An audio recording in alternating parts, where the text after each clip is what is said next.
Hey everybody, it's Vince from Spradley Kia here in Southern Colorado, Pueblo, Colorado. And today I am going to be showing you a quick look at the 2021 GT line Kia Forte. I'm kind of at the bottom of my barrel of new inventory that I have on the lot. So I haven't done a Forte video, and the 2022s are not out yet. So 2021 Kia Forte in snow white pearl with the black interior. If you are new to my channel, please like and subscribe if you like what you see. Trying to get to 300 subscribers by tomorrow actually, and I'm only about 10 away. It's a little bit windy out here. Hopefully that doesn't cause too much of a problem, but we'll see. It's a windy day here in Southern Colorado, so let's get to it. So right up at the front you have Kia's Tiger Nose Grille with the lights, the fog lamps down at the bottom. It's pretty cool. And then you have Kia's badging. So Kia's gone to a new script badging, but the 2021 Forte does have the older badging. I do like the red caps on the wheels, meaning that this one does have a turbo engine. I don't typically talk about engines and technical specs. I really like to make my videos kind of what the everyday driver would experience, and quite honestly, not a lot of people really ask me about engines. In 3.5 years, I always thought that was weird.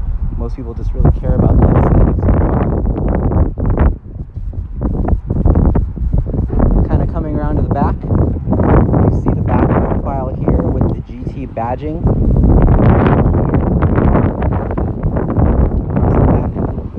Pop the trunk. Well, actually on this one, the button's right there by the camera, and then you have the big spacious trunk under here. You have the little pull tabs right there. There's one on that side and there's one on that side right over there. You pull those tabs and you have what's called pass-through, and basically the back seats go down, and then you can pass through to the other side. This model here does have the spare tire with the wheel locks and then the jack kit that comes with it. You got a little hand grip right here for an easy pull down. Closes the trunk right up. You have a rear spoiler on the GT line, which is pretty cool. I drove a Kia Forte for 8 years. I kind of have a soft spot for them. I like them. They're great on gas. They're zippy. They're fun. They're a perfect entry-level car. They lease insanely well if you want a low payment. I've always liked Kia Fortes. Trunk space was second to none. I was able to fit many big things in the back of that thing. This model here has the little button on the door handle, so you could just press the button, and if you have the key in your pocket, it'll lock and unlock the door. And then also the back seat as well. Oop. If I would have pressed it twice, it would have unlocked all 4 doors. Very spacious back seat. Go ahead and hop in here. Get out of that wind. You have vents in the back seat, so that way you can have air back here for your back passengers. You have a mat pocket on the driver's side, so you can crisscross. So if you are driving, you can have an easy reach to get into the mat pocket down here on the passenger side from the driver's side. I got plenty of leg room, and I'm 5'10", 190 pounds. You have the red stitching that comes across this vehicle, so you see it there even in the rear, and you can see it on the seats as well. You can see it there. You have child anchor locks, so if you have little ones in car seats, you have the anchor locks down in here. Pretty cool.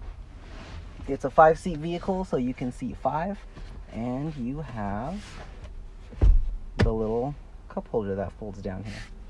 So pretty standard when it comes to small sedans.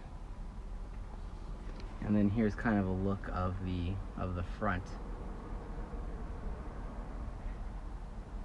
Not too shabby. Like I said, I've always had a soft spot for the Fortes. They're great. I sell a lot of Fortes to people in their early 20s that are getting their first car and don't have a lot of credit, and you know, Kia has a really good leasing program, and so they can get, you know, a pretty low payment with, you know, basically a 620 credit score or higher. So when you're in the cabin, you see that you have the trunk release latch and the gas cap latch right down there, right on the floor. You have aluminum pedals on this model, and you have the hood release right there. I'm gonna go ahead and close the door. And then this model here, again, it's a GT line, so it has a push to start. Put your foot on the brake and press the button. I have the back passenger door still open, so you can see in real time that that door is still open.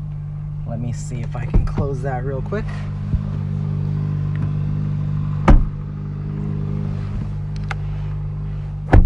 And then you'll see there that that goes away, because again, it shows it in real time. So kind of let's just start with the center instrument cluster here. That is my favorite screen. It'll show you what drive mode you're in, your average fuel economy, how many miles till empty, how many miles are on the car, and then the current temperature outside, your odometer, your speedometer, all right there. Now to manipulate that screen, it's this button right here, the 2 pages. So if you press that 2 pages there, you can go into your lane keep assist, you can go into your settings. There are all kinds of settings on this car. It is insanely customizable. So if you think this car should be able to do something, more than likely it does. This one here has the driver assistance. And so you have like lane keep assist and forward collision avoidance, forward collision warning, all that kind of stuff. So you kind of see that there. Here on the side panel, you see your illumination button to illuminate the center cluster and the infotainment system. You also have the blind spot detector, which is highlighted there in amber. You can turn it off, you can turn it on. And then you also have your lane keep assist as well, which again, you can turn off and you can turn on, and then your traction control there. Coming up onto the steering wheel, my pet peeve is the lights. You can turn the lights to auto, and that way you never have to turn your lights on again. The lights will turn on and off as the sun goes up and down. And then here on the steering wheel, you have your volume control. You're controlling your tracks for your radio or for the music on your phone. You can answer and decline calls right there. And then you have your different mode for the radio. So if you press mode, if you can see here on the infotainment screen, you're gonna switch between, sorry, I'm going to turn the volume down. You're going to switch between satellite, if you have it, AM, FM, or the music on your phone. That's what mode does right there. Over here on the right hand side, you have your windshield wipers right over there. And then you have your cruise control right here. And then to, you know, select OK in the menus, and then cancel to get out of the menus or when you're manipulating cruise control. This guy has the D-shaped steering wheel, and it's the racing steering wheel since it is the GT line. And then you have your paddle shifters right up here, which are really cool. So when you're, you know, in the sport mode, in the manual mode, you can use your paddle shifters, which I do that on my car, and I actually kind of like it. So you have your infotainment system here. Now this is the design where the screen pops up there from the dash. I like that design. It mimics the Stinger. Actually, the Forte is kind of the baby Stinger in a way. They redesigned this screen to resemble what's in the Kia Stinger, and then you have these aeronautical vents over here on your left and your right. Those aeronautical vents, again, are only found in the Stinger and in the Forte. And even in Kia's advertising, it seems like they're kind of showcasing it off as the baby Stinger. Full touchscreen, so you have Apple CarPlay, Android Auto, Uvo, which is Kia's app. You have the standard old Bluetooth if you don't use Apple CarPlay or Android Auto, and then you have, you know, your reference guides and your setup, you know, your menus and such. You know, this car does a lot. So not bad for, you know, price tag in the mid to low 20s. Center climate control right here. So you got the knobs for your temperature, blower speed, and directionals. And and then, you know, your AC for the rear and for the back. You have your little shelf right here, and then you have your USB port, your charging port, and then your 12-volt port and aux port there for all your media. In the higher trim levels, this shelf is also a wireless phone charger, but in this guy it is just a shelf. And then you have your standard knob, your gear shift. So park, reverse, neutral, drive, and then you have the Sportmatic manual mode there where you can throw it into sport mode. So let's see if it does it. So if I pop that in there, you see my drive mode switches to sport, and just by popping the gear shift to the left or the right, well, not the right, the left to engage, the right to go back. Let me clarify that. And then you can see the little plus and minus there, because when you have that activated, you can go up a gear and down a gear. So you see I'm in 1, I can go, well, if I was moving, I can go up to 2, and then you can just go through the gears with that. Not too shabby. I don't think a lot of people actually use that feature, but it's something that is in pretty much most cars. Oh, we're moving forward. Coming back to the steering wheel, I want to point out, if you guys didn't notice, you got the red stitching all along the interior of the steering wheel, which is pretty cool. I really do enjoy that. And then for cup holders, you have cup holders there in the center. You have 2, 4, because you have the 2 in the doors. You have 6, because you have 2 in the back doors as well, and 8, because you have that little middle cubby that slides down. So you have 8 cup holders in a vehicle that seats 5, 4 super comfortably, and 5 a little tight squeeze. You have a big, beautiful glove box there. Here's the Maroni sticker. Oh, I'm sorry, this is not a GT line. This is a GT. Huh. They cleaned it for a customer and told me this was the GT line, but this is not. This is the GT with the 1.6 turbo. It's been a while since I've really paid attention to that. And this still, being the GT, it's still 24 grand, which is not too shabby. And then you have Kia's 10-year, 100,000 mile warranty, 5-year 60 bumper to bumper, 5-year 60 roadside. But no, this is the GT. Sorry about that, guys. I should know that. I'm an expert. And I'm gonna blame Kia's lack of putting the badging on the back, because that's a new thing that they're doing, is they're not putting the right, well, not the right, I guess that's the wrong word, but they're not putting adequate badging on the back. Like, so now it says GT, and even the GT lines we're going to start saying GT from the test that I took for 2022. So interesting. Or they're not even going to have badging on the back, actually. So it's weird. My apologies. I feel like a klutz. You have a sunglasses holder right there, and then you have your standard handlebars. All right. Not much on the Forte GT. It is kind of a vehicle that speaks for itself. They are very fun to drive. Let's see if I can just throw myself in a drive mode here real quick. We have very limited inventory, so there is not much on the lot. But let's see if we could take her around the block real quick. I really should do another video just because I started saying GT line throughout the whole beginning of it, but hopefully you guys do not hold that against me.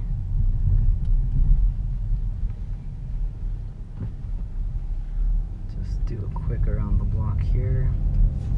These things are very powerful. Like you really have some good pickup speed. They're zippy. They're great on gas. The new turbo engines, the 1.6 turbos, I like. I think they're very cool. There's really nothing to sneeze at there. It's kind of a quick little run through the neighborhood.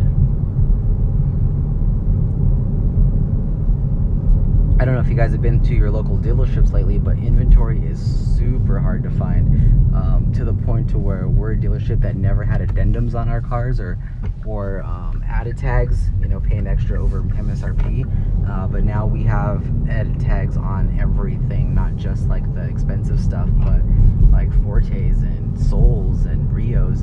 And the weird part is people are paying them.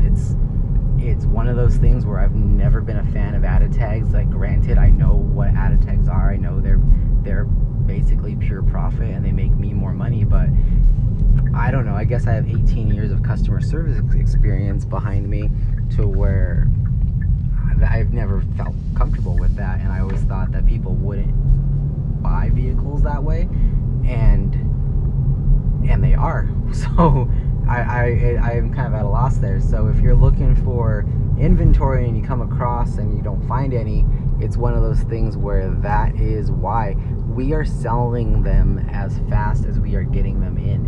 We had 2 trucks with 8 cars per truck, 2, 4, 6, yeah, 8 cars per truck, and we sold 16 cars in less than 12 hours because either they were already pre-sold, or once they hit the lot, you know, as a salesperson, we have our people, we have a list of people that are waiting for certain cars. We just call them and they come right in and they drive right out. So it's one of those things where it's a weird time to buy cars. I love my job. It's just super weird. Added tags have become the norm, and we here in Southern Colorado aren't even doing the expensive added tags. I mean, Telluride, for example, I mean, there's people up north in Northern Colorado, that dealerships up north that are adding 15 grand, and people are paying them. We add 4 grand to the most expensive Telluride, and people, you know, they complain at first, obviously. I would too. But if they don't buy it, someone else does. All of us have lists of cars, especially Sorrentos and Tellurides right now, of people who are willing to pay 3 grand, 4 grand over sticker. We're cheaper than anybody else, and that's a weird thing to say. So this video wasn't just me rambling while driving, but like I said, it does have great pickup speed. You can see how smooth it is. I'm just gonna kind of punch it real quick. Come right around our Subaru dealership. Watch out for a car. And then go.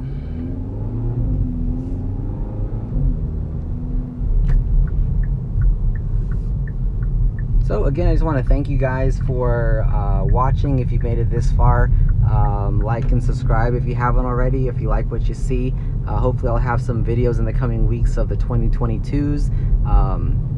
We are just strapped for inventory. I mean, my only option this week, and I like to post every week, is a 2021 GT Kia Forte in Snow White Pearl.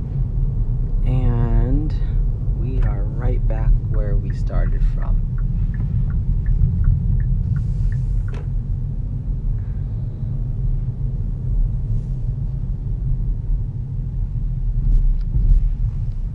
Alright guys, again, thanks for watching, and I will see you down at the dealership.